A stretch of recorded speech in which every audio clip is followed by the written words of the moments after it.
Ayan o, mga area ni Oragon na yan sa likod. Bulubundukin.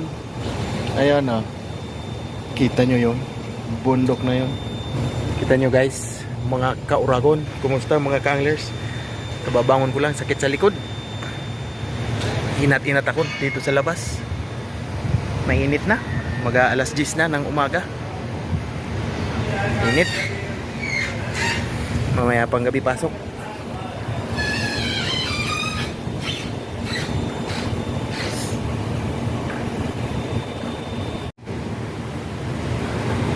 Bahara area, ito yung area ng accommodation namin, no?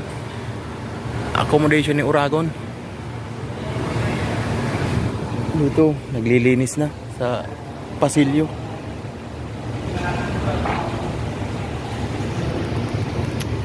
Masakit na yung aking katawan, kaya tayo-tayo muna, inat-inat. Kakahiga, kakatulog. Ayan o.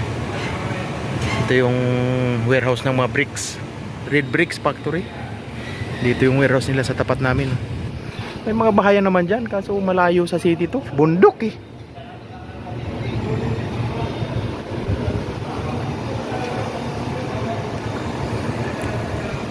Malungkot dito, malungkot.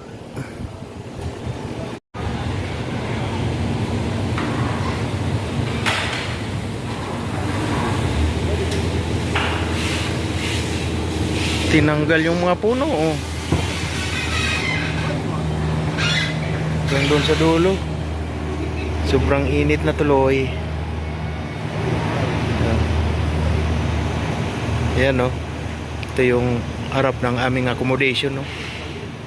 Ang kabundukan ng Bahara.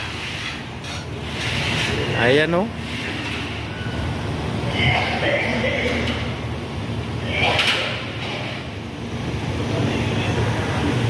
Kwanto, warehouse, mga tiles, mga bricks.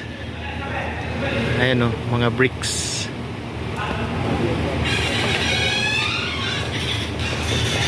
Itong mga bundok na to, dito to sa Bahara, Jumum. Ayan, no?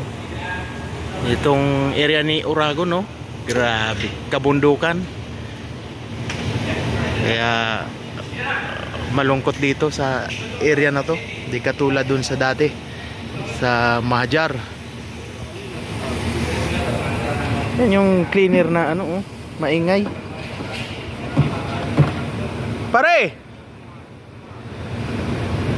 Aywa!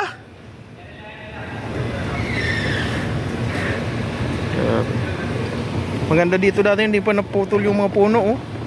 Natriman eh. Ayun sa dulo, nagtitrim pa dun, oh. Ginamitan nga ng heavy equipment. Ayan, oh.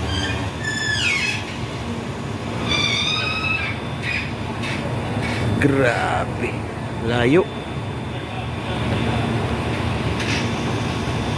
Ayan, oh.